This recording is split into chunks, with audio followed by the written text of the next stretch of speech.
અને ધોલેરાના ઇતિહાસમાં કદાચ પહેલી વાર આટલી વિરાટ માનવ મૈત્રી ભેગી થઈ હશે અને કદાચ ધોલેરાના ઇતિહાસમાં પહેલી વાર બહેનો બહાર આવીને બેઠી હશે.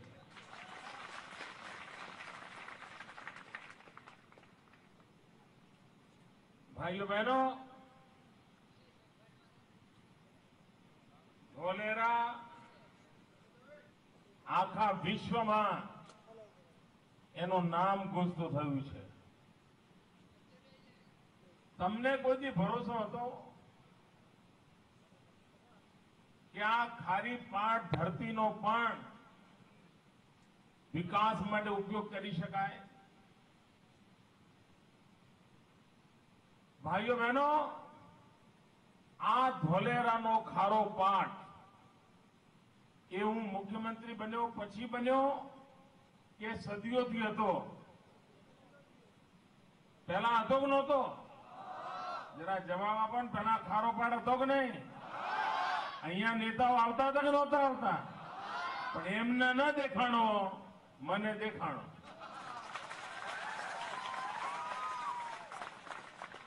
એમને સમજણ ન પડી, મને પડી. જો ઇતિહાસમાં એમ કહેવાતું હોય કે ધોલેરાનું બંદર અહીંયા જાહો જલાલી હતી, એનો અર્થ એ થયો કે આ ધરતીમાં કંઈક એવું પડ્યું છે કે જો યોગ્ય રીતે એની માવજત કરવામાં આવે તો આ જાહો જલાલી ફરી આવી શકે, એવો મને અંતર્મનથી વિશ્વાસ છે. પણ જોડે જોડે મને ચિંતાય છે.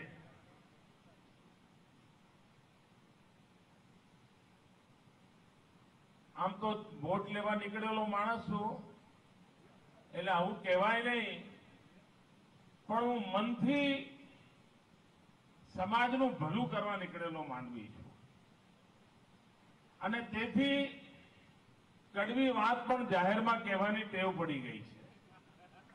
તો ધોલેરાના મિત્રોને કડવી વાત કરું, પણ તમને નહીં ગમે એવું નહીં ભાઈ, નહીં તો મારી પથારી ફરી જાય. નહીં તમારી મરજી હોય તો કહું. એ વાત નક્કી છે કે હું કહીશ તો બહેનોને જરૂર ગમશે. આ જવાનિયાઓને ગમશે કે નહીં ગમે મને ખબર નથી. ગમશે?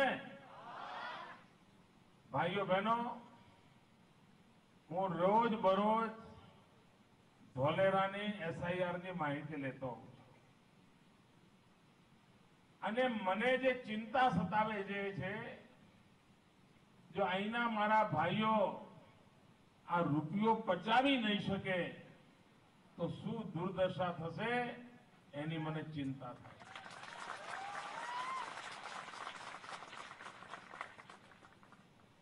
મિત્રો, કોઈએ કલ્પના નહીં કરી હોય એટલો રૂપિયો ધોલેરામાં ઉતર્યો છે. મને કોઈએ કહ્યું મુંબઈમાં નોટો ગણવાના જેટલા મશીનો હશે એના કરતા વધારે નોટો ગણવાના મશીન ધોલેરામાં છે. આપ કલ્પના કરો સાહેબ કે ખેડૂતના ઘરમાં નોટો ગણવાના મશીન વસાવ્યા છે. એનો અર્થ કે રૂપિયાનો અંબાર થઈ રહ્યો છે.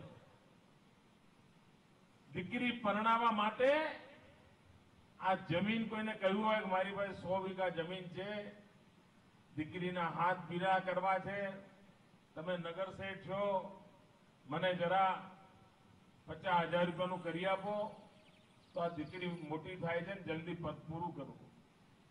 તો નગર શેઠ શું કે ભાઈ 50,000નું કેમ કરવું એ જોઈશું, પણ આ તારી 100 વીઘા જમીન મારે નથી જોઈતી, તું રાખ, એમાં કઈ નીકળવાનું નથી, નકામું મારે ક્યાં ભાર વેઠવો.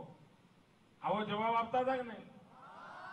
ભાઈઓ બહેનો, એ જ માટીને સોનામાં પરિવર્તિત કરી શકાય એ કામ ધોલેરા એસઆઈઆર દ્વારા.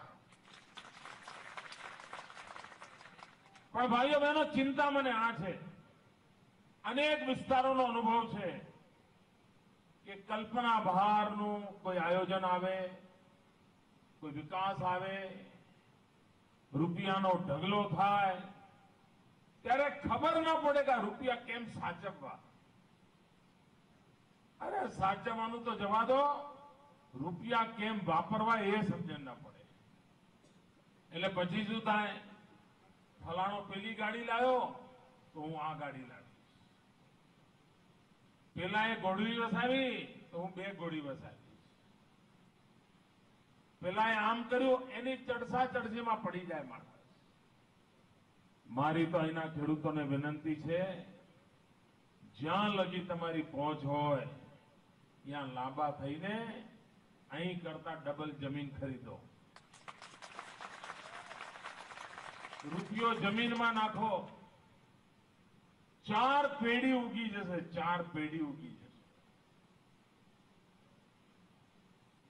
એટલે ભાઈઓ બહેનો, ધોલેરાના આગેવાનોને મારી વિનંતી છે કે તમે આ નવી પેઢીને સાચવવા માટેની કોઈક વ્યવસ્થા કરો. આ રૂપિયા તરબતર હોય ત્યારે જીવન ઘેરવલને ન જાય, નહીં તો આ રૂપિયાને જતા વાર નહીં થાય, તબાહી નોતરતા વાર નહીં થાય. અને લક્ષ્મી જેવું કોઈ ચંચળ કોઈ હોતું નથી. તેથી ધોલેરાના મિત્રોને જયારે આજે મળું છું, ત્યારે પહેલા પણ એકવાર ધોલેરાના સૌ આગેવાનો મારે ત્યાં આવ્યા હતા, ત્યારે પણ મેં એમને ચેતવ્યા હતા કે ભાઈ, હું તો વિકાસ કૂદકે ને ભૂસકે કરવાનો છું, પણ રૂપિયો એટલો બધો આવશે કે અહીંનો માનવી એને પચાવી નહીં શકે. અને જો પચાવી નહીં શકે તો પછી આખો વિસ્તારનો વિકાસ વેડફાઈ જશે. અહીં બહારના લોકો આવીને માલેતુજાર થાય એ મારો હેતુ નથી. મારો તો અહીંનો માનવી માલેતુજાર થાય એ મારો હેતુ. મારા ગુજરાતનો ગામડાનો માનવી સુખી થાય, વિકાસનો લાભ એના ઘર સુધી પહોંચે.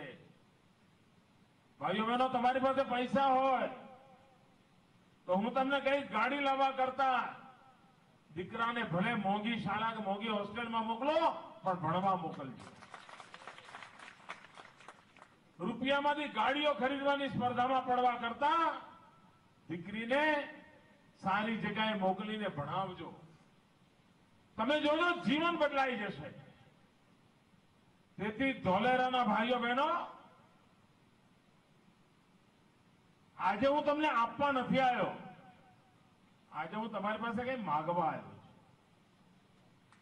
અને આપ મને વચન આપો કે તમે સુખને પચાવવા માટે મહેનત કરશો, રૂપિયાને પચાવવા માટે મહેનત કરશો. રૂપિયો દેખાડવાથી રૂપિયો મોટો નથી થતો, રૂપિયો પચાવવાથી રૂપિયો મોટો થાય છે.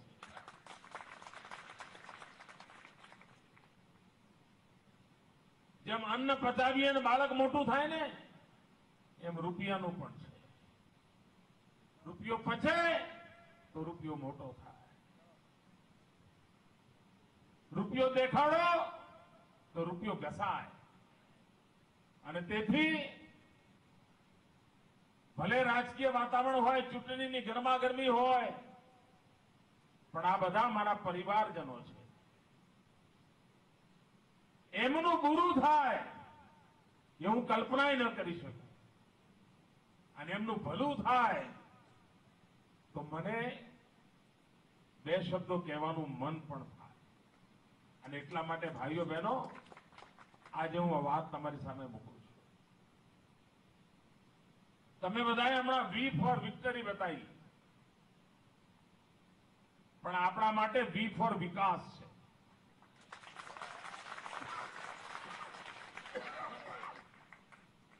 અને ધોલેરા વાળો તો જ્યાં જ્યાં ત્યાં બતાવે વી ફોર વિકાસ.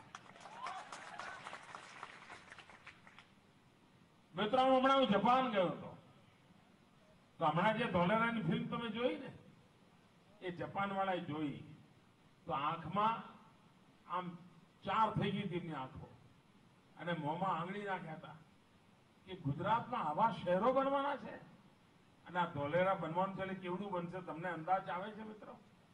આ સીડી જોઈને પણ નહીં આવતો હોય. અત્યારે જે દિલ્હી છે ને એને બનતા કેટલા વર્ષ લાગ્યા હશે? નહીં તો અકબરના જમાનાથી માનવ બનવા માંડ્યું હોય અથવા મહાભારતના ઇન્દ્રપ્રસ્થ કાળથી બનવા માંડ્યું હોય તો 5000 વર્ષ લાગ્યા હશે આવડું દિલ્હી બનતા. ભાઈઓ બહેનો, મારા તમારી નજર સામે 2 દિલ્હી જેવડું ધોલેરા બનવાનું છે. 2 દિલ્હી, તમે કલ્પના કરો. શાંઘાઈ, આખું ચીન જે શાંઘાઈના કારણે આખી દુનિયામાં જે મશહૂર છે એ શાંઘાઈ કરતા ડબલ ધોલેરા છે, ડબલ. આ દુનિયાનું સૌથી મોટું ક્ષેત્રફળમાં દુનિયાનું સૌથી મોટું એસઆઈઆર બનવાનું છે. અને ભાઈઓ બહેનો, માત્ર જમીનના રૂપિયા નહીં, એનો જે આખો કારોબાર ઉભો થવાનો છે એમાં તમે જુઓ, સાણંદનું જોતામાં જીવન બદલાઈ ગયું કે નહીં બદલાઈ ગયું? તમે જતા આવતા જોતા હશો ને. આ ધોલેરા પણ એટલું ઝડપથી બદલાઈ રહ્યું છે. હમણાં બધા મિત્રોએ મને વિમાન બતાવ્યું, વિમાન આપ્યું. ફેદણાના ભાઈઓ હતા, ધોલેરાના જ હતા. એમણે મને કહ્યું, સાહેબ આ તમને એટલા માટે આપીએ છીએ કે વહેલામાં વહેલી તકે સાચું વિમાન ઉતરે. મિત્રો, આવી આશા કોઈથી રાખી હતી? રિક્ષા આવે એવો ભરોસો નહોતો પેલા. ધોલેરામાં રિક્ષા આવે એવો ભરોસો નહોતો. આજે ધોલેરાના નાગરિકને ભરોસો છે કે મારા વિસ્તારમાં વિમાન ઉતરશે. અને વિમાન ઉતરશે એટલે આખી દુનિયાના વિમાન અહીં ઉતરવાનું છે, ખાલી ઇન્ડિયાના નહીં. અમદાવાદમાં પણ જે વિમાનઘર છે એના કરતા અનેક ગણું મોટું વિમાનઘર અહીંયા બનવાનું છે. એટલું જ નહીં, ધોલેરા અને અમદાવાદ વચ્ચે મેટ્રો ટ્રેન દોડવાની છે. એ મેટ્રો ટ્રેન તમને અડધા કલાકમાં અમદાવાદ પહોંચાડશે. આપ વિચાર કરો કે પરિવર્તન કેવી રીતે લાવી શકાય છે, વિકાસને કેવી નવી ઊંચાઈઓ પર લઈ જવાય છે. હવે મને કહો, તમારે ઘરનું ઘર હોદવું પડશે ભાઈ? ના, હોદવું પડશે. હવે તો તમે પ્લાન કરતા હશો કઈ સાઈડનો બંગલો બનાવો. ચાલતું હશે ભાઈઓ. કામ કેવી રીતે કરાય ને? ફરફરિયા વેચીને, પ્રજાની આંખમાં ધૂળ નાખીને કામ ન થાય. નક્કર કામ કરવા પડે. મિત્રો, ખાલી તમને આશ્ચર્ય થશે, ગુજરાતમાં છેલ્લી જે કોંગ્રેસની સરકાર હતી, હવે પત્રકારો શોધી કાઢે કે છેલ્લી કોંગ્રેસની સરકાર ક્યારે હતી. અઘરું કામ છે. પુરાતત્વ વિભાગની જેમ તમારે સંશોધન કરવું પડે કે ભાઈ ગુજરાતમાં જેમ શોધવું પડે રામાયણ યુદ્ધ ક્યારે હતો, મહાભારત યુદ્ધ ક્યારે હતો, એમ ગુજરાતમાં કોંગ્રેસની છેલ્લી સરકાર ક્યારે હતી એ શોધવી પડે. પછી પોતાની સરકાર તો રહી નહીં એટલે કોંગ્રેસ ઉછીનું પાછુંનું લઈને ચલાવે. અમારો કાટમાળ એને ભેગો કર્યો છે.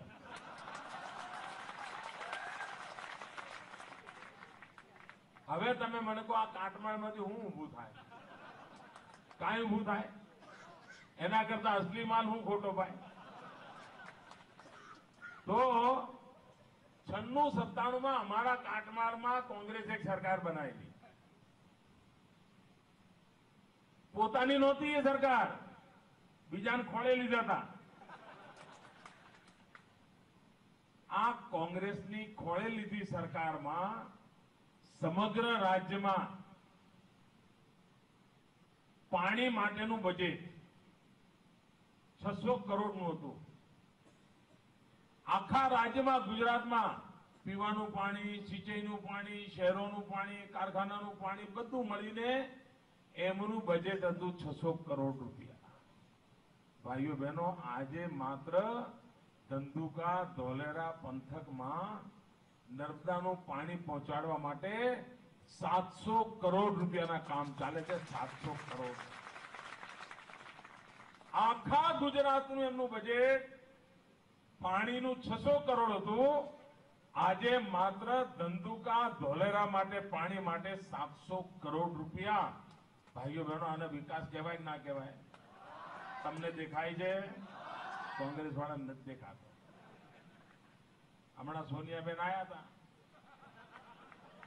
રાજકોટમાં. ગઈ 2007ની ચૂંટણીમાં સોનિયાબેન છોટાઉદેપુર આવ્યા હતા અને છોટાઉદેપુરમાં એમણે આદિવાસીઓની મોટી રેલી કરી હતી અને છાપાઓએ ભરી ભરીને લખ્યું હતું. છાપાઓ કરતા ફોટા મોટા છપાણા હતા. બોલો. અને એવી આરતી ઉતારી હતી તમને આમ અત્યારે છાપા કાઢો ને તો તમારે મનોરંજન માટે કોઈ સિરિયલ ના જોવી પડે, એવો મસાલો એમાં પડ્યો છે. એવી ભક્તિ કરી હતી ગુજરાતે હાગમતે ભક્તિ કરી હતી. બધા છાપા, બધી ટીવી ચેનલો એ 2007ના છાપા જોવા જેવા છે. અને એવું લખેલું, સોનિયાબેન છાઈ ગયા, આદિવાસીઓ સોનિયાબેનની પડખે. સોનિયાબેનની ઝલક જોવા માટે આદિવાસીઓ 10-10 કિલોમીટર દોડીને આવ્યા. પાણી ન મળે, ભૂખ્યા હોય તેમ છતાંય આદિવાસીઓ સોનિયાબેન જિંદાબાદ બોલાવતા હતા. હવે તો મોદીનું પત્તું સાફ, એવું 2007માં કહ્યું. છોટાઉદેપુરમાં રેલી કરી અને ચૂંટણી પરિણામ આવ્યા તો છોટાઉદેપુરમાં જ કોંગ્રેસનું સુરસુર્યું થઈ ગયું. કોંગ્રેસ બુરી રીતે હારી ગઈ. આ વખતે એમણે દિશા બદલી. એમને એમ હતું કે છોટાઉદેપુરની દિશાએ ગયા હતા તો એમની દશા સુધરશે, પણ છોટાઉદેપુરની દિશામાં ન એમની દશા સુધરી. એટલે આ વખતે એમણે દિશા બદલી અને દિશા બદલીને રાજકોટ ગયા. ભાઈઓ બહેનો, આ રાજકોટમાં પણ એમની દશા સુધરવાના કોઈ સંકેત નથી. અને છોટાઉદેપુરમાં જેવા ભૂંડા હાલ થયા હતા એના કરતાંય વધારે ભૂંડા હાલ એમના રાજકોટમાં થશે. આ કોંગ્રેસના મિત્રો લખી રાખે. ભાઈઓ બહેનો, અહીંયા તો ખુમારીવાળી પ્રજા જીવે છે અને ખુમારીવાળી પ્રજાની એક વિશેષતા હોય છે. કોઈ ગમે તેવી ભૂલ કરે પણ સામે આવીને ભૂલનો સ્વીકાર કરે તો આ ખુમારીવાળી પ્રજા માફ કરતી હોય છે. ખરી વાત છે? કોઈ ભૂલ કરે તો આપણે માફ કરીએ ને? જરા બોલો ના, બેઠેલા નું થયું અહીંયા. માફ કરો કે ના કરો? પણ કોઈ છેતરપિંડી કરે તો વારો કાઢી નાખો કે નહીં? કચ્છ કચાવીને વારો કાઢો કે નહીં? 7 પેઢીનું પૂરું કરો કે ના કરો? કોઈ પણ માણસ છેતરપિંડી ક્યારેય સહન નથી કરતો. ભાઈઓ બહેનો, કોંગ્રેસ છેતરપિંડી કરવામાં માહેર છે. સગુફા છોડે, એવા બધા વાયદાઓ કરે ને એવી બધી વાતો કરે કે ભણેલો ગણેલો માણસ પણ ભોળવાઈ જાય. આ મહારાષ્ટ્રમાં કોંગ્રેસે ચૂંટણી વખતે વાયદો કર્યો હતો. એ બધા મુંબઈથી આવેલા છે એટલે ખાસ કહું છું. કોંગ્રેસે મહારાષ્ટ્રમાં ચૂંટણીમાં વાયદો કર્યો હતો કે જો મહારાષ્ટ્રમાં કોંગ્રેસ સરકાર બનશે તો ખેડૂતોને વીજળી મફતમાં આપવામાં આવશે. આજે 4 વર્ષ થયા ભાઈઓ, મહારાષ્ટ્રમાં કોંગ્રેસની સરકાર, એક પણ ખેડૂતને 1 મિનિટ પણ વીજળી મળી નથી. આને છેતરપિંડી કહેવાય કે ના કહેવાય? જરા ખોખારીને બોલો. છેતરપિંડી કહેવાય? આ ખુરશીવાળા બોલો. બહુ થઈ ગયું, રૂપિયા બહુ આવી ગયા છે. કહેવાય કે ના કહેવાય? ભાઈઓ બહેનો, આ લોકોએ લોકસભાની ચૂંટણીમાં આપણને કહ્યું હતું કે જો દિલ્હીમાં અમારી સરકાર બનશે તો અમે 100 દિવસમાં મોંઘવારી દૂર કરીશું. મોંઘવારી દૂર થઈ? મોંઘવારી હટી? મોંઘવારી ઘટી? મોંઘવારી વધી? બહેનો જરા ખોંખારીને બોલો, મોંઘવારી વધી? તમે મને કહો ભાઈ, આ 100 દિવસમાં મોંઘવારી હટાવવાનું કહ્યું હતું અને મોંઘવારી વધતી જ જાય છે, એને છેતરપિંડી કહેવાય કે ના કહેવાય? આ છેતરપિંડી કરનારાઓને માફ કરાય? ભાઈઓ બહેનો,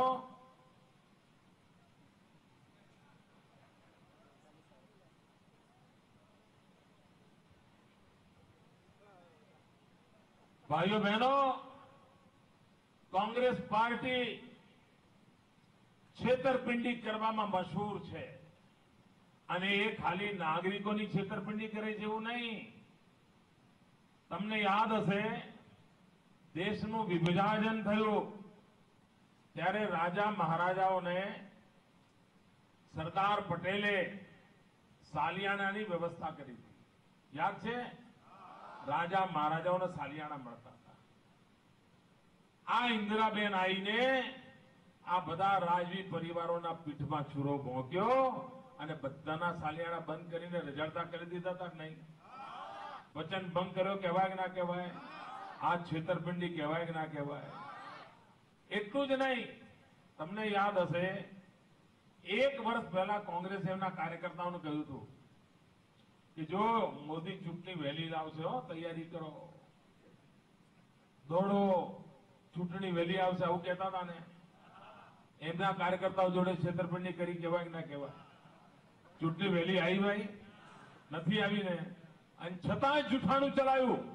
પોતાના પાર્ટીના કાર્યકર્તાઓ સાથે પણ છેતરપિંડી કરવામાં એમણે પાછી પાની ના કરી. પછી એમણે શું કહ્યું? મોદીએ કઈ વહેલી ચૂંટણીનું તો ગોઠવ્યું નહીં, વિધાનસભા બરખાસ્ત કરી નહીં, તો હવે શું કહેવું? એટલે બીજું જૂઠ ચલાવ્યું. બીજું જૂઠ ચલાવ્યું કે આપણે મે મહિનાની 1લી તારીખે બધી જ સીટો ડિક્લેર કરી દઈશું. એટલે કાર્યકર્તાઓને લાગ્યું હારું, જો 1લી મે વિધાનસભાની ટિકિટો જાહેર થવાની હોય તો દોડો ભાઈ, દોડો, જલ્દી પ્રવાસ કરો, લોકોને મળો, કાર્યક્રમો કરો, કોંગ્રેસના નેતાઓને સાચવો. રૂપિયાની ધૂળ ધાણી કરી નાખી કોંગ્રેસના કાર્યકર્તાઓ. સમય બરબાદ કર્યો. 1લી મે કોંગ્રેસના ઉમેદવારના નામ જાહેર થયા ભાઈ? છેતરપિંડી કહેવાય કે ના કહેવાય? પછી એમણે શું કર્યું? 1લી મે ગઈ એટલે કચવાટ ચાલુ થયો, એટલે એમણે બીજી તારીખ પાડી કે 15મી ઓગસ્ટે અમે ચૂંટણીમાં ઉમેદવારોના નામ જાહેર કરીશું. ભાઈ નામ જાહેર થયા. આ કોંગ્રેસના નેતાઓએ એમના કાર્યકર્તાઓની પણ છેતરપિંડી કરી કે ના કરી? હવે મને કહો ભાઈઓ, જે પોતાના કાર્યકર્તાઓ સાથે પણ જૂઠું બોલતા હોય, જે પોતાના કાર્યકર્તાઓની પણ છેતરપિંડી કરતા હોય, એવા લોકોના ભરોસે આ રાજ્યની ધુરા સોંપી શકાય?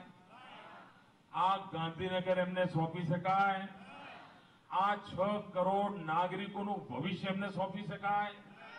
આ ધોલેરા તરફ આજ સુધી નજર ન કરી એવા લોકોના હાથમાં ગાંધીનગર આપી શકાય? ભાઈઓ બહેનો, 8 વર્ષ થયા દિલ્હીમાં કોંગ્રેસની સરકાર ચાલે છે. ચાલે છે ને? ભલે ન ચાલતી હોય પણ કહેવાય તો ખરી ને ચાલે છે. મનમોહનસિંહ બેઠા છે ને? બેઠા છે ને? મને તમે કહો ભાઈ, 8 વર્ષમાં તમે કોઈ સારા સમાચાર સાંભળ્યા છે? સવારે છાપું વાંચ્યું હોય અને વાંચીને સમાચાર વાંચીને એમ લાગે વાહ, અને તરત જ ઘરમાં હુકમ કર્યો હોય, અરે સાંભળ લે એક ચા લાય જલ્દી, જો સારા સમાચાર છે. એવું કોઈ દી થયું જ ભાઈ? જરા કહો તો ખરા યાર, કયું થયું જેવું?